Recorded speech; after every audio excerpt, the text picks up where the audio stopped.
Hello, everyone, and welcome to another edition of our Ask the Expert series. Today, we will be focusing on payroll, and we are very glad to have our subject matter expert on payroll, Anna McNally, joining us here today. So, hello, Anna. Hi, Marcel. I'm happy to be here and happy to answer any questions you have. That's great because we have a lot of questions for you. Okay, let's get started. Yeah, absolutely. So again, just the idea behind these series is for us to sit down and be able to ask a subject matter expert on some questions that are both affecting employees and employers in many instances. So we have compiled some questions from both employers and employees today, and we will share them during this session. So without further ado, let's get it started. So Anna, what is the difference between a statutory and a civic holiday? Okay, well, before I start answering your questions, I just want to say that we're on the topic of stats. So stats or public holidays, however they're referred to, are regulated by payroll legislation. So employers need to keep up with federal, provincial, or territorial legislation so that they are aware of changes because they do change. For example, we have a new holiday this month for federal, which I'm sure is one of your questions. So you have to keep up to date and constantly make sure that you're checking those links or those websites on legislation. So what's the difference between a stat and civic? Well, a statutory holiday, which is also referred to as stats or public or general holiday, is legislated at the federal, provincial, territory government level. Canada has a variety of stat holidays, and while many of these holidays are honored and acknowledged nationwide, provincial and territory legislation varies in regards to which holidays are officially recognized. And there are 5 national holidays in Canada. So the civic holiday is actually that. It's a holiday called Civic Holiday, which is actually, it's a non-stat holiday celebrated in the first Monday of August in some provinces and territories. So not every province or territory actually celebrates Civic Holiday. But it's also known by different names too. So you might not recognize the word civic holiday, but in your province or jurisdiction, you might recognize it as Provincial Day or other names like NATO Day in Nova Scotia or Terry Fox Day in Manitoba. So it's not a public holiday, unlike a stat holiday. Okay, thank you very much. And can a statutory holiday be substituted for another day? Yeah, that's a good question. So we have, as we know, that there are some stat holidays that may fall on a Saturday or a Sunday, for example. So we usually typically take either the day before or the day after. So that in a way is a type of a substitution. But another type of substitution is, can we take a stat holiday and take that time off in a different day? So yes and no. So there is legislation around that. So some provinces allow it, but there are conditions which may have to be met in order for that to happen. So because there are situations where the employee or employer would prefer to substitute the holiday for another day during the week. And depending on the province and the territory, substitution may or may not be permitted. But it would be under the employment and labor standards that you'd be able to find out what that would be like or what that is and what the conditions have to be met. Okay, thank you. Now, does an employee have to use a vacation day or a statutory holiday or a personal day off for religious holidays? Mm. All right, well, employees may ask for time off to observe religious holidays or cultural holidays, even if those holidays are not stat.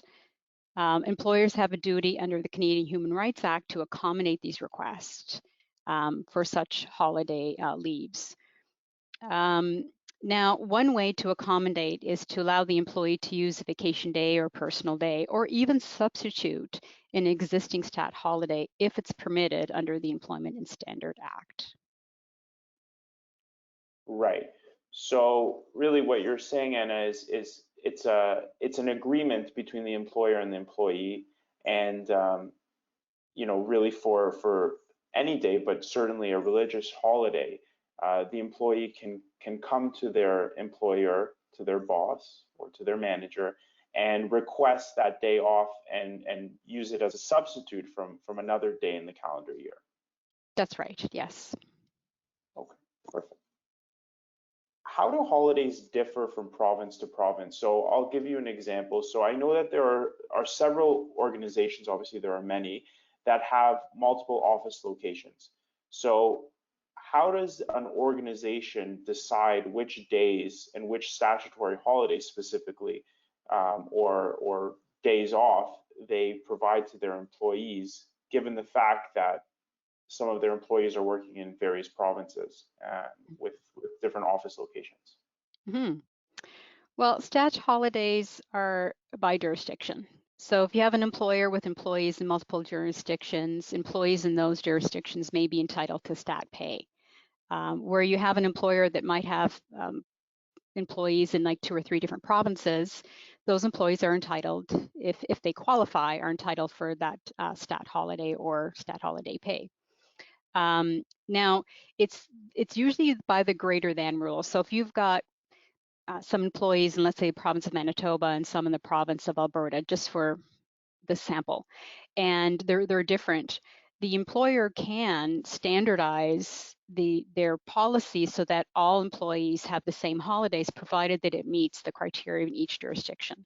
So what that could be is that you might have some employees in some provinces who don't typically have that holiday but are entitled because their employer allows it. So bottom line is, minimum is based on jurisdiction of where the employee works, but the employer can offer greater holiday, as well as we have to also take into collective agreements. So collective agreement might also have a stipulation that they also have holidays that aren't necessarily in the minimum jurisdiction requirement. Right. So really, what's kind of the common situation? Would an employer provide the day off for each of their employees based on where they're located? So if you're located in British Columbia, you would receive the statutory and the holidays within British Columbia. Whereas if you were in Manitoba, you would receive those respective days as well. And then you'd have your employees having various days off throughout the calendar year. Is that what's most common? Most common is that employers usually follow what's regulated in their jurisdiction of where the employees work. Right. Okay. All right, Anna. So the next question is, what should I know about the new Canadian holiday, National Day for Truth and Reconciliation? Okay. The National Day for Truth and Reconciliation is a new federal stat holiday that will be observed for the first time in September, or on September 30th, 2021. While the National Day for Truth and Reconciliation is not a public holiday this year, employers and employees may agree to treat it as such, and some may be required to do so if it has been negotiated into their collective agreement or employment contract.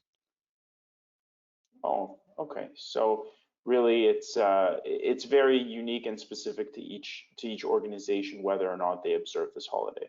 Yes, yes. Thank you for that answer, Anna.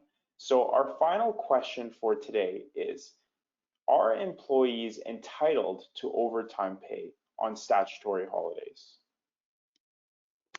In most jurisdictions, if an employee works on a public or stat holiday, they will get paid 1.5 times the rate of pay.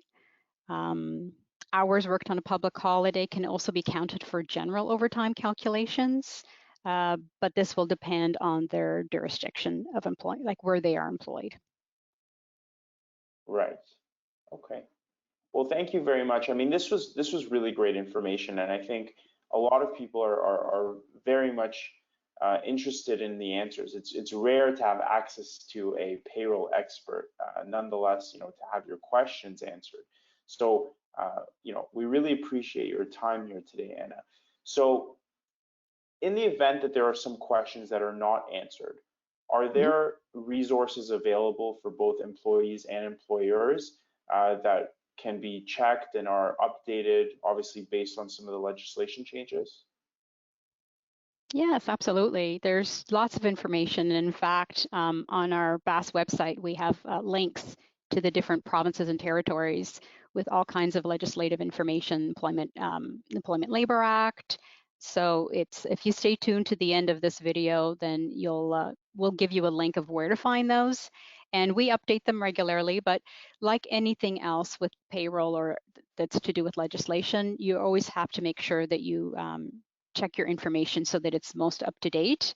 It is an employer and employee's responsibility to, before I guess making a decision or before asking for something, to check to verify that the information that they have is current, because legislation does change. Okay, well, thank you so much, Anna, for joining us today, and thank you for everyone that is listening.